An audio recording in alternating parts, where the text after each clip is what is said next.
अस्सलाम वालेकुम जी। मैं हूं अनवार और आप देख रहे हैं मेरा यूट्यूब चैनल। आज आपकी खिदमत में हाजिर हूं एक और नए टॉपिक के साथ। पाकिस्तान के नौजवान। हमारे पाकिस्तान के नौजवान की जो रेशो है वो तकरीबन 64% है। 64% जो है वो नौजवान है। और उस रेशो के मुताबिक जो नौजवानों की डेफिनेशन है वो 18 से लेके 30 साल तक है। 18 से लेकर 30 साल तक के लोगों को नौजवान कंसिडर किया जाता है पाकिस्तान में। अब ये जो हमारे नौजवान नस्ल है, अगर देखा जाए तो 64% वो लोग हैं जो एलिजिबल हैं वोट डालने के लिए एंड मुल्क की तकदीर बदलने के लिए, और किसी न किसी तरह से किसी न किसी पार्टी के साथ ये मुंसलिक भी हैं, या किसी मजहबी जमात के साथ हैं, किसी पॉलिटिकल पार्टी के साथ हैं। तो ये एक्टिवली रिसेंट, अगर आप 5 साल की बात करें तो ये हमारा जो नौजवान तबका है, ये बड़ा ही एक्टिव है पॉलिटिकली। अच्छा, इनकी स्टोरी कुछ यूँ सुन लीजिए। जो हमारा नौजवान तबका जो जिसके ऊपर हम लोग बहुत नाज करते हैं कि इन्होंने आके हमारे मुल्क की बागडोर संभालनी है और इन नौजवान नस्ल ने आके चेंज करना हमारे मुल्क को।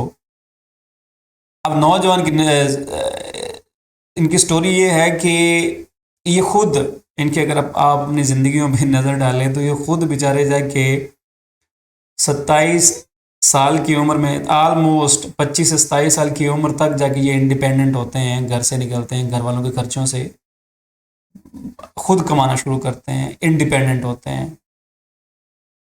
जहाँ के इनको 18 साल की उम्र में इस काबिल हो जाना चाहिए था कि ये अपना घर संभालते, घर में कुछ पैसे चार लेके आके अपने वालदैन को देते, उनकी सपोर्ट करते। लेकिन नहीं, इनका अब्बा, इनके वालिद साहब इनको 60 साल की उम्र तक इनकी पेरेंटिंग करता है। मिसाल के तौर पे अगर कोई 31 साल की उम्र में जाके वालिद बना है या 30 साल की उम्र में जाके फादर बना है, तो उसका जो बेटा है वो तकरीबन 27 साल के बाद जाके जब इंडिपेंडेंट हुआ, उसने खुद कमाना शुरू किया, तो उसके अब्बे की उम्र जो थी वो उस टाइम 57 ईयर्स थी।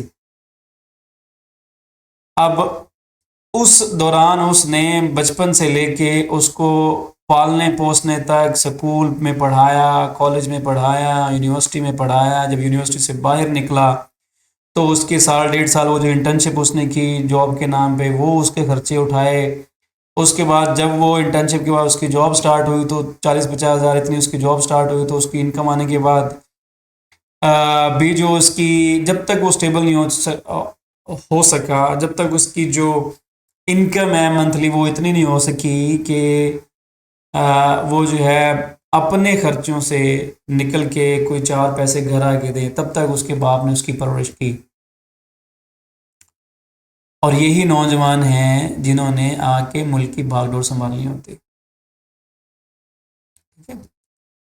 अब इसमें इनका भी कसूर नहीं है। हमारे मुल्क में जो बच्चों को पालने का टेम्पलेट है, सो कॉल्ड जो एक तरीक़ाकार है पाकिस्तान में, मेथडोलॉजी है, कल्चर है, वो भी बड़ा अजीब है।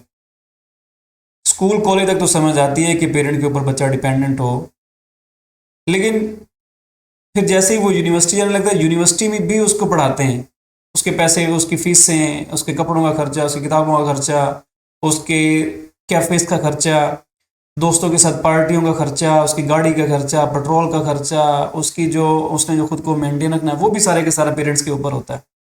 अगर अल्लाह ना करे उसकी कोई किसी के साथ रिलेशनशिप बन गया है, कोई उसकी उसने कोई लड़की अपने साथ कोई गर्लफ्रेंड रख ली है, तो उसका खर्चा भी पेरेंट्स ने ही भरना होता है। अगर खुदा ना खास्ता ड्यूरिंग यूनिवर्सिटी या यूनिवर्सिटी से निकलते ही साल 1.5 साल बाद उसकी शादी हो गई है, तो भी उसके पेरेंट्स ने उसको उसको संभालना होता है। एंड ड्यूरिंग दैट टेन्योर अगर उनका बच्चा हो गया तो वो आने वाला बच्चा भी उनके पेरेंट ने संभालना होता है, दादा दादी ने पालना होता है उनके बच्चों को।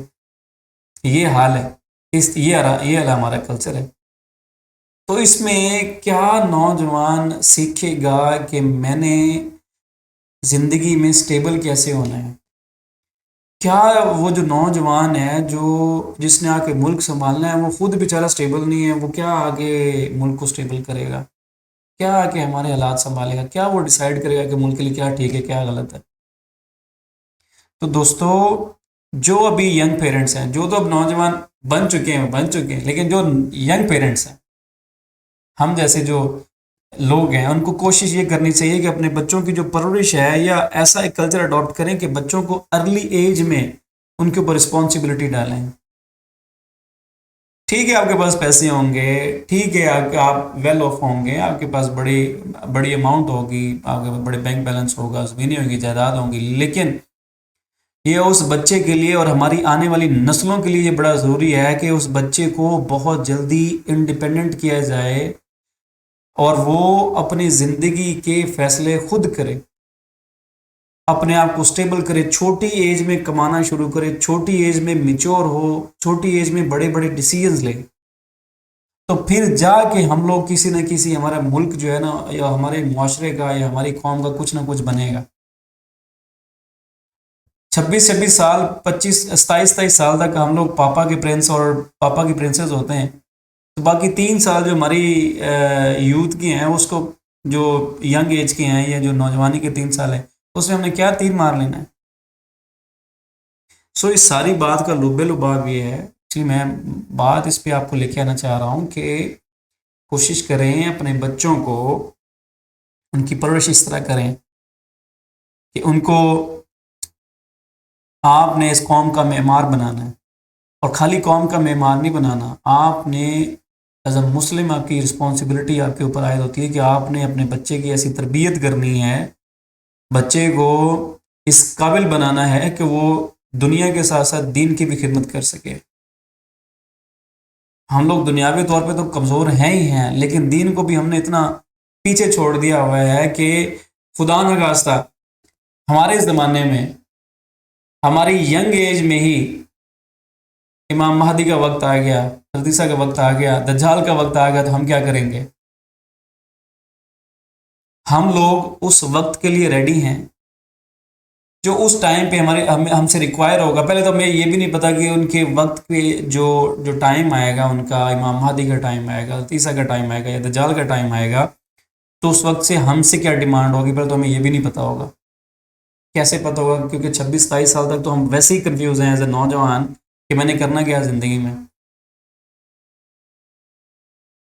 सो मुअद्दबाना गुजारिश है कि बच्चों के लाड प्यार से, उनको पैम्पर करने से, आपके ही बच्चे हैं, आपने इनको लाड प्यार देना है, आपने इनको इनको चूमना चाटना है, लेकिन इसके साथ साथ अपने बच्चों को मेंटली, फिजिकली,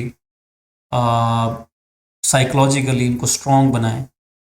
अपने बच्चों की परवरिश ऐसे करें कि उनके ऊपर एक दो लोगों की रिस्पॉन्सिबिलिटी नहीं बल्कि पूरे ज़माने की रिस्पॉन्सिबिलिटी है, दीन की रिस्पॉन्सिबिलिटी है, कौम की रिस्पॉन्सिबिलिटी है, मुल्क की रिस्पॉन्सिबिलिटी है।